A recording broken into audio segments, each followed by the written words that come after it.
Hello అందరికీ, నేను మీ anchor విజయ. మీరు చూస్తున్నారు తెలుగు టాక్స్ మీడియా.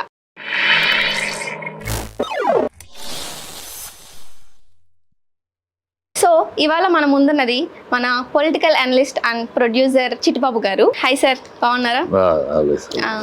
సార్, ఇప్పుడు ప్రస్తుతం జరుగుతున్న హైడ్రా గురించి ఏమైనా ఇన్ఫర్మేషన్, దానివల్ల వచ్చే లాభం ఏంటి? హైడ్రా అనేది మంచి పాయింట్. హైడ్రా అనే వరకు అంతవరకు తీసుకుంటే హైడ్రా అనేది చాలా అవసరం, సమాజానికి అవసరం, మన ప్రజానీకానికి అవసరం.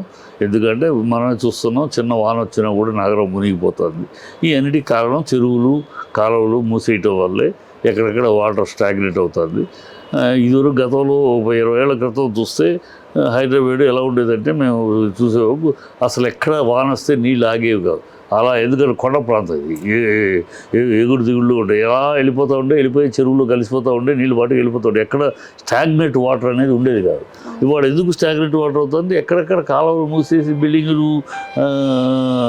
చెరువులు మూసేసి కట్టేయటము, ఆ వాటర్ ఫ్లోకి అడ్డుగా అయిపోతుంది. సో అందువల్ల కరెక్టే. సో హైడ్రా చేయటం తప్పులేదు, కానీ చేసే విధి విధానాల్లో ఉండాలి, చిత్తశుద్ధి కావాలి. దీన్ని మనం రాజకీయంగా వాడుకోవటం కోసం చేయకూడదు. ఇవాళ జరుగుతున్నది హైడ్రా కాకుండా హైడ్రామా జరుగుతుంది. ఇది ఏంటి ఎందుకంటే ఉన్న మాట కోసం, మాట గారడీ కోసం అంట కదా హైడ్రామా. అతను చిత్తశుద్ధి ఉన్నవాడైతే ఏం చేయాలి?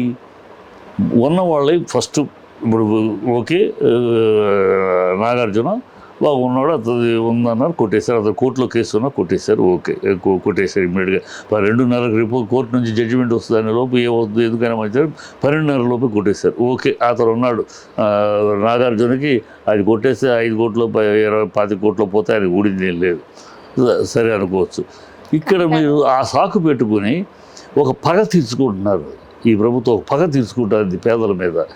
అంటే రంగారెడ్డి జిల్లాలోనూ గ్రేటర్ హైదరాబాద్లోనూ మాకు ఓట్లు వేయలేదు మీరు, మాకు ఒక్క పార్టీకి ఒక్క సీటు కూడా ఇవ్వలేదు, కనుక మిమ్మల్ని గురించి మాకేంటి అని మిమ్మల్ని దండయాత్ర చేస్తామంటూ పేదల ఇల్లు కూరుస్తున్నారు.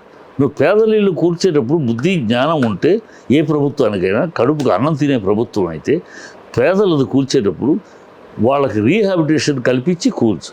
ఎందుకంటే ఆ పేదలు అక్కడ కట్టుకున్నది అప్పడంగా అనామత్తుగా కట్టుకోలే. నువ్వు కరెంటు పర్మిషన్ ఇచ్చావు, నువ్వు వాటర్ పర్మిషన్ ఇచ్చావు, నువ్వు ఎలక్ట్రిసిటీ పర్మిషన్ ఇచ్చావు. ఈ పర్మిషన్లన్నీ ఎప్పుడు ఇచ్చారు? గతంలో మీ కాంగ్రెస్ ప్రభుత్వం, ఈ గత 10 ఏళ్ళలో కాదు, 20 ఏళ్ల క్రితం మీరిచ్చింది. ఆ మూసీ నది చుట్టూ ఈవెన్ ఎన్కన్వెన్షన్ కూడా 2010లో మీరిచ్చింది మీ ప్రభుత్వం. సో మీరు ఆ రోజు డబ్బులు తినేసి మీ ఆఫీసర్లు ఇష్టం వచ్చేది మెక్కేసి పంది కుక్కుల్లాగా మెక్కి పర్మిషన్లు ఇచ్చారా? ఇప్పుడు మళ్ళీ మీరు దొనపోతుల్లో మెక్కడానికి మళ్ళీ వాళ్ళ కూరుస్తారా? ఏమి న్యాయం ఇది? ఉంటే కిరణ్ కుమార్ రెడ్డి ఆ తమ్ముడిది 27 ఫ్లాట్లు అదే అయ్యప్ప ఉన్నాయి కదా, అన్యాక్రాంతం కడతనాడని ఆ రోజు కోర్టులో కేసేసి స్టే తెచ్చుకున్నాడు. అది అలాగే సగం కూల్చి సగం ఉన్న బిల్డింగ్లు అలాగే ఉన్నాయి. వాటిని కోల్చొచ్చు కదా, కోల్చవే. పొంగులేటి అతనిది శ్రీనివాస్ది మొత్తం చూపిస్తుంది, శాటిలైట్ ఫోటోలు కూడా చూపిస్తుంది, బఫర్ జోన్లో FTRలో ఉందని, అది కూల్చవే. వీడికి నోటీసులు ఇవ్వవే, ఓవైసీకి ఇవ్వవే. ఎందుకు ఇవ్వవు? నీ ఎమ్మెల్యేలు, నీ కాంట్రాక్టర్లు, నీ తాలూకు వాళ్ళు, నీ ఇక్కడ ఏంటి సిటీలో మీకు ఇవ్వలేదు, కానీ సిటీలో కాంట్రాక్టర్లు వీళ్ళందరినీ బిల్డర్స్ని వాళ్ళని భయపెట్టి భయభ్రాంతులు చేసి వాళ్ళ దగ్గర తెచ్చుకుని సూట్ కేసులు, ఈ 15 రోజులు ఈ సూట్ కేసులు సేకరించడానికి, దీన్ని ప్రజల్లో కొంచెం అలజడి చేయడానికి నాగార్జున కూల్చావు. నాగార్జున కూర్స్తే అందరూ భయపడతారు, అమ్మో ఇంత హీరోనే ఇదే కూర్చేశారు మనం ఎంత అనుకుని బిల్డర్స్ అందరూ కాలబేరానికి వస్తారు. అప్పుడు సూట్ కేసులు, వీళ్ళకి సూట్ కేసులు అవసరం. ఇప్పుడు రేవంత్ రెడ్డికి సూట్ కేసులు, ఘనమైన సూట్ కేసులు ఇవ్వాలి. ఎందుకంటే కాంగ్రెస్కు ఉన్న ఆనవాయితీ ఎక్కడ ఏ రాష్ట్రంలో వాళ్ళ ప్రభుత్వం ఉన్నా 3 నెలలకు ఒకసారి ఘనమైన సూట్ కేసులు వాళ్ళ హెడ్ ఆఫీస్కి వెళ్ళాలి, ఢిల్లీ వాళ్ళ హెడ్ ఆఫీస్కి వెళ్ళాలి. అది ఆనవాయితీ. అది కనుక ఆనవాయితీ ప్రకారం రెడీ చేస్తున్నాడు. కానీ ఇక్కడ ఈయనకు ఉన్న ప్రాబ్లం ఏంటంటే, ఈయనకన్నా కోమటిరెడ్డి వెంకటరెడ్డి ఇంకా ఎక్కువ బలమైనవాడు.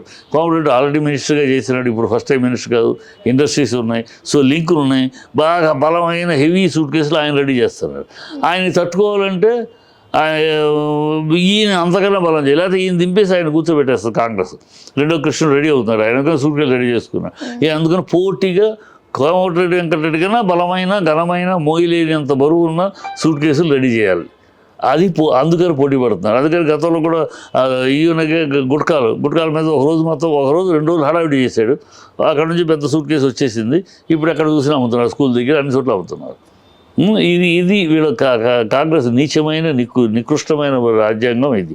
పేదల కడుపు కొడితే ఒక్కడికి వాళ్ళ పేదలు ఆ ఇల్లు వాళ్ళ చెమటని వాళ్ళ రక్తాన్ని చెమటగా మార్చి కష్టపడి సంపాదించి ఒక పూట తిని ఒక పూట తినక రూపాయి కోడ తీసుకుని ఇటుకు పేర్చుకుని ఆ ఇల్లు కొనుక్కుంటే వాళ్ళకి ఏమీ ఆధారం లేకుండా కూల్చేస్తావా? నీ ఆఫీసులు చేసే తప్పుకు వాడు పనిష్మెంటా? వాళ్ళకి రిహాబిలిటేషన్. ఇప్పుడు వాళ్ళ బ్యాంకు లోన్ ఎవడు కడతాడు? ఎవడు తాత వచ్చి కడతారా? బ్యాంకు లోన్ కట్టమంటాడు, కట్టకపోతే వాళ్ళ మనుషులు రౌడీలు పంపించి వస్తువులు రౌడీలు పంపిస్తారు. ఎవడు ఆదుకుంటాడు వాళ్ళని? వాళ్ళకి రిహాబిలిటేషన్ చేసి ప్రభుత్వ విధానం ఏముంది, కూల్చాలయ్యా ఇది ఉంది, ఎవరు కాదు కూల్చడానికి. వాళ్ళు ఆల్రెడీ 20 ఏళ్ల క్రితం మీరు ఇచ్చిన పర్మిషన్, మీ తప్పుడు ప్రచారం వల్ల, మీ తప్పుడు విధానాల వల్ల వాళ్ళు కట్టుకున్నారు. ఇప్పుడు మీ తప్పుడు మీరే సరిదిద్దుకొని వాళ్ళకి వేరే రిహాబిలిటేషన్ ఇల్లు ఇచ్చి ఆ తర్వాత కూర్చోండి. ఇందిరం ఇల్లు ఇవ్వు, అలా చేస్తాం. తర్వాత ఈ కథలొద్దు. మిమ్మల్ని నమ్మే దేవుడు నువ్వు రేపు ఉంటావు ఉండవు, రేవంత్ రెడ్డి రేపు ఎవడో ఇంకో ముఖ్యమంత్రి వస్తాడు, ఆయన చెప్పాడు నేను కాదుగా ప్రామిస్ చేసింది, ఆయన చేశాడు, ఆయన ఇల్లు అడగని అంటాడు. మీ కాంగ్రెస్లో అంత దారుణంగా కూడా మాట్లాడతారు. కనుక ఇచ్చేసి ఇస్తానన్నది ఇచ్చి వాళ్ళకి టైం ఇచ్చిన ఆయన ఇదిగో మీకు ఇల్లు తాళాలు, మీ రేపు పునరావాసం మీకు అక్కడ ఇస్తాను ఇల్లు, ఇదిగో తాళాలు 15 రోజులు 4 రోజుల్లో మీరు ఖాళీ చేయండి అని చెప్పటం ఒక ప్రభుత్వ విధానం. ఒక పేదలని ఉన్నవాడిని కూల్చడం వేరు, పేదలకు అది మానేసేసి వాళ్ళు గ్యాస్ స్టవ్ లోపల తీసుకుంటామంటే, సామాన్లు తెచ్చుకుంటామంటే, మంచం తెచ్చుకుంటామంటే కూడా సమయం ఇవ్వకుండా పట్టని రౌడీతనంగాను అలగతనంగా కూలిస్తే ఈ ప్రభుత్వమా ఇది, లేదా గుండాయిజమా? ప్రభుత్వం పరిపాలన చేస్తున్నారా? మళ్ళీ ఇది ప్రజాపాలన అట. మళ్ళీ సిగ్గు లేకుండా మాట్లాడతారు ప్రజాపాలన. ఆ రేవంత్ రెడ్డికి మనిషి ఏమాత్రం ఒక సీఎంకు ఉండాల్సిన అర్హత యోగ్యత ఏమాత్రం లేని ముఖ్యమంత్రిని వాళ్ళు చూస్తున్నాం మన తెలంగాణలో. అది వాళ్ళ తెలంగాణ ప్రజలు మా ముఖ్యమంత్రి రేవంత్ రెడ్డి చెప్పడానికి సిగ్గుపడుతున్నారు. అలాంటి అతనికి ఓట్లు ఎలా వేశారంట? ఓట్లు అదే చెప్తారు ప్రజలు, అదే నెత్తినోరు బాదుకుంటున్నారు. పొరపాటున ఏదో మార్పు గీర్పు అంటే కర్మకు వేసాం, ఏదో మార్పులే 10 ఏళ్ళు ఇచ్చాం కదా కేసీఆర్ గారికి, చూద్దాం మార్పు అని ఇచ్చాం. కానీ ఇంత దౌర్భాగ్యంగా ఉంటుంది, ఇంత దుర్మార్గంగా ఉంటుంది, ఇంత అసహ్యంగా ఉంటుంది, ఇంత చీప్గా ఉంటుంది, ఇంత అలగాతలంగా ఉంటుంది అని మేము అనుకోలేదు. ఒక సింహాన్ని ఇంట్లో కూర్చోబెట్టి ఈ అలుపులకి చిట్టెలుకల్ని సింహాసనం మీద కూర్చోబెట్టాం అని బాధపడుతున్నారు. బయట మీ ముఖ్యమంత్రి ఎవడంటే గారు అంటానికి కూడా చాలామంది నోటు రాడు, రేవంత్ రెడ్డి గాడు అంటున్నారు. అంటే ఆయన భాష ఆయనే తెచ్చుకున్నాడు. ఆ పని ఆయన భాష, ఆయన యాస, ఆయన మాట్లాడే తీరు, స్కూల్కి వెళ్ళి పిల్లల ముందు బూతులు మాట్లాడతాడు, అసెంబ్లీలో పేగులు తీసి మెడలో వేసుకుంటారు, ప్యాంట్లు ఎప్పదీస్తారంటాడు, ఏం మాట్లాడతారు, సన్నాసులు అంటాడు, ఏదో అంటాడు. ఆయన వయసు ఏంటి, కేసీఆర్ వయసు ఏంటి, నీ వయసు ఏంటి? ఆ సన్నాసి రాజీవ్ గాంధీ స్టాచ్యూ అప్పుడు ఆ సన్నాసి తన ఫోటో తన స్టాచ్యూ పెట్టుకుంటారు. కానీ ఇవన్నీ నీ వయసు ఎంత, నీ బతుకెంత, తంతే గాలిలో ఉండవు. మొన్నటిదాకా చంద్రబాబు దగ్గర సామంత్ రెడ్డిగా ఉండి సోనియా గాంధీని తిట్టకుండా తిట్టావు. అప్పుడేమో చంద్రబాబు కాళ్ళు పిసుకుతూ మాట్లాడావు. ఇవాళ సోనియా గాంధీ కాళ్ళు పిసుకుతూ ఆవిడ దేవత అంటావు. నీవు నూరా తాటి పట్ట, నీకు ఒక విధానము ఒక పద్ధతి ఉందా? సిగ్గు శరం లేకుండా ఎక్కడికక్కడ ఎండగొడు ఏదో తంతే గాడిద బుట్టలో పడ్డావు. ఎప్పటికైనా సీఎం అనే మర్యాదను చూసుకోవాలి, ఆ పద్ధతిలో మాట్లాడాలి, ఆ విధానంతో మాట్లాడాలి. చిల్లరతరంగా మాట్లాడి వీధి రౌడీలాగా మాట్లాడుతూ తయారయ్యాడు. అందుకని మీ సీఎం అనగా వీధి రౌడీలాగా మాట్లాడుతారు. ఆయన లెవెల్లో ఉంది బయట వాళ్ళు. అసలు సీఎం అనే గుర్తించట్లే వాళ్ళు. ఈయన సీఎం అసహ్యంగా మాట్లాడతారు కదా మీటింగ్లు, ఈయన మీ సీఎం అని అంటున్నారు. అంత జిగుత్సాకరమైన పేరు, ఇంత అసహ్యమైన సీఎంగా ఎవరు ఇంతవరకు ఉభయ తెలుగు రాష్ట్రాల్లో ఇంత త్వరగా ఇంత అసహ్యమైన జిగుత్సాకరమైన పేరు తెచ్చుకున్న సీఎం ఎవరు లేరు. ఫస్ట్ ఇదే లాస్ట్. ఎవరు ఇంత సీఎం ముందు అవడానికి ఎన్ని చెత్త వేషాలు వేసినా సీఎం అయినాకైనా కొంచెం ఆ డిగ్నిటీ, ఆ సీటుకి ఇచ్చే గౌరవం, సీటుకి నీకు అది సీటు కన్నా ఇవ్వాలి గౌరవం, అది కూడా లేదు. ఇక సీటుకి ఇచ్చే గౌరవం కూడా లేదు.